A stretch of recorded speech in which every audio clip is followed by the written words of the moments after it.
One day, someone came to see the founding master and said, "My mind cannot be rectified even for a moment because of the defilements and the idle thoughts that I constantly have in this dusty world.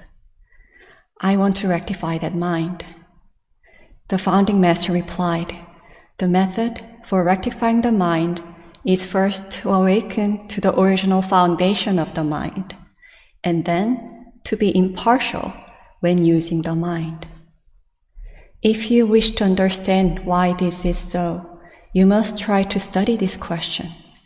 Then the master wrote for him, "The Myriad Dharmas return to one. To what does the one return?"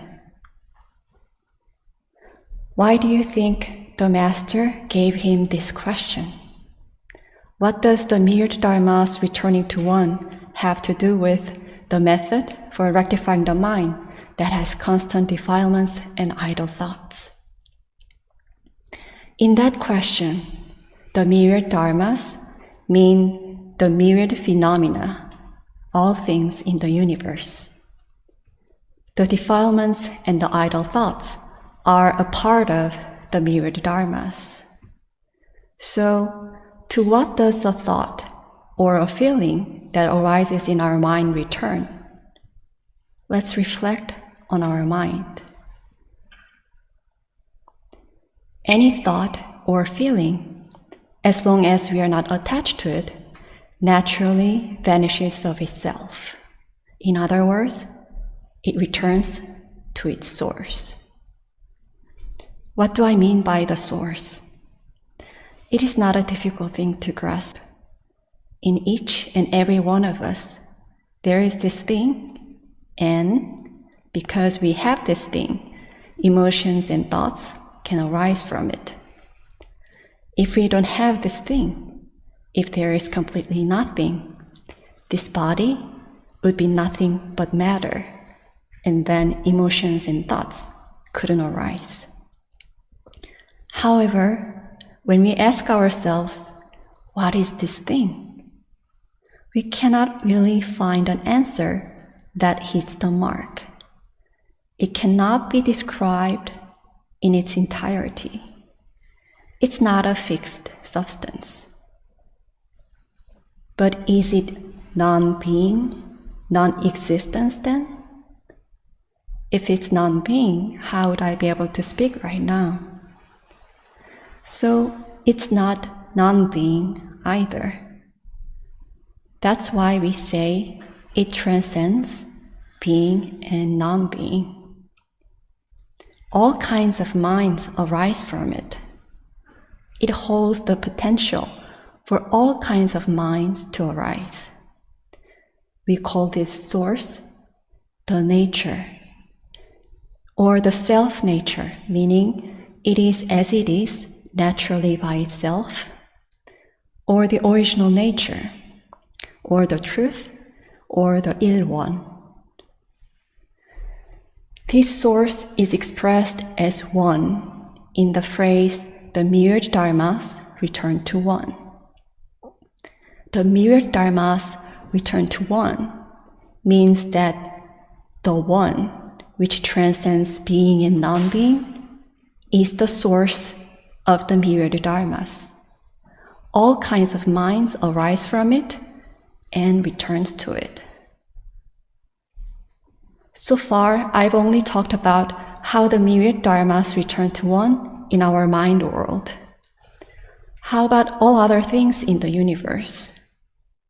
The principle is the same. In the same way as what arises in our mind returns to the source, all things in the universe return to the source as well. What is the source of all things in the universe? One day, I was having this delicious seaweed salad. But then, there was this one moment when the thought came to mind. How did this seaweed salad get to this dining table and into my mouth? What is the source of this seaweed salad? My mother, who made it, distributors who deliver the seaweed to the market, people who collected the seaweed, all their parents, fellow beings, and laws that made their presence possible, the ocean, the earth, and the universe. So, the source of all things in the universe is, to put it into 4 categories, the fourfold grace, or to put them together, all things in the universe as a whole, the nature. The seaweed salad came from the source and returns to the source. We call the source the truth, or the Il One. However, the source of all things in the universe, again, is not a fixed substance. It's non-being, but it's not non-being either. The source of all things in the universe, the source of all kinds of minds, is the truth, which transcends being and non-being. The truth is void and calm, numinous awareness. The truth is void, yet has numinous awareness. It is by the functioning of the void and calm luminous awareness that all things in the universe and all kinds of minds come into being. That's what the Myriad Dharmas return to one means. The source of the Myriad Dharmas is the one, the truth. All things arise from it and return to it. Then, let's think about the second part of the question. To what does the one return? To what does the void and calm, luminous awareness return? What is its source? But when you think about it, you'll see that it is not something that arises or ceases. It is eternal. It doesn't have a source. It is the source itself. However, it creates all things, all phenomena in the universe. So we could say it returns to the Myriad Dharmas. The Myriad Dharmas return to one, and the one returns to the Myriad Dharmas. But why did the founding master give this question to the person asking for the method for rectifying the mind from constant defilements and idle thoughts? The defilements and idle thoughts that the person mentioned are like waves. As long as we are not attached to them, they naturally vanish of themselves. When we think, I wish I don't have those thoughts, we are actually grasping them. When we think, I have so many defilements and idle thoughts, we are creating a conception, a somewhat fixed idea that we do have so many defilements and idle thoughts, and we are being attached to that conception. That's not all. At the same time, we are creating a conception about an ideal state of mind that is completely void of those thoughts. We are discriminating having those thoughts a lot as bad, and the ideal mind state devoid of those thoughts as good. That's a partial point of view, discriminating and favoring only one side. This happens all the time in our daily lives. I feel depressed.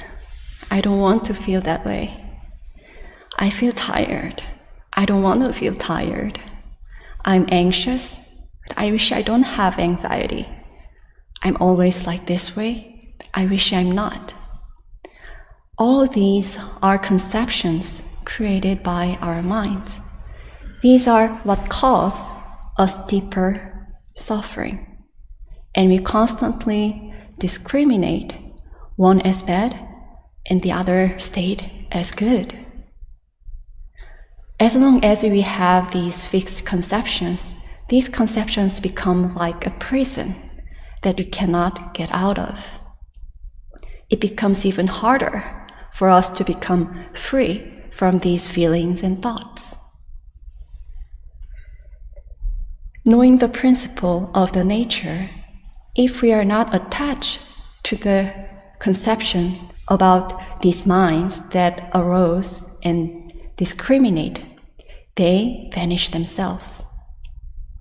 And the void and calm, luminous awareness, which is originally free from discrimination and attachment, emerges in the way that the sun comes out behind the cloud that covered it. One day, after an unpleasant meeting at work, I felt stunned. I just couldn't work anymore. It felt like the fire, the passion that I had about my work had been destroyed, all gone. I lost hope and even felt like I had no future. I thought I probably have to quit. I just wanted to lock myself in my room and didn't want to meet anyone. I thought this may be the onset of depression. But at that moment, still feeling not certain about whether I could finish it, without thinking that I was feeling depressed or wanting not to feel that way, I started working on the task again, just little by little. The thought I couldn't do it came back a few times, but I continued. Less than a few minutes later, I realized that the feeling of depression had already disappeared. I felt fine. I was so surprised and amazed by how our mind works and what it can do. So how was this possible? As I didn't cling to the depressed feeling, which felt quite intense at the time, it naturally disappeared, and the void and calm luminous awareness emerged and simply did what it had to do. If I had clung to the conception that I was falling into depression, then I would have actually quit, locked myself in my room, and an even worse situation might have developed. I think this is why the founding master said, the method for rectifying the mind is first to awaken to the original foundation of the mind, and then to be impartial when using the mind, and gave that question to the person. So far, I tried explaining it using reasoning. You've been listening to me and thinking about what I said. However, the realm this question is leading us to is not something that we can understand with logic or reasoning. We should awaken to this realm through contemplation. We should see the nature ourselves. When you contemplate this question, your mind will become focused, and all defilements and idle thoughts will disappear. Then the true voidness, the nature, which is the foundation of all the defilements and idle thoughts, will emerge. Then, when you contemplate the question, to what does the true voidness return? You will see that it is not something that arises or ceases, and that it doesn't have a source, which it arises from or ceases and returns to. You will also see that the nature is void, yet has numinous awareness, and it creates all things, all phenomena in the universe. This question consists of two parts. The Myriad Dharmas return to one, and the one returns to the Myriad Dharmas. Meditation practice is for us to return to one, the one realm that the Myriad Dharmas return to. And the one mind, the empty mind, renewing our life, is the one returning to the Myriad Dharmas. I hope we can apply the principle of the nature, the principle of the mind, what I talked about today, into our practice. I hope you give it a try and can experience it yourself. Thank you.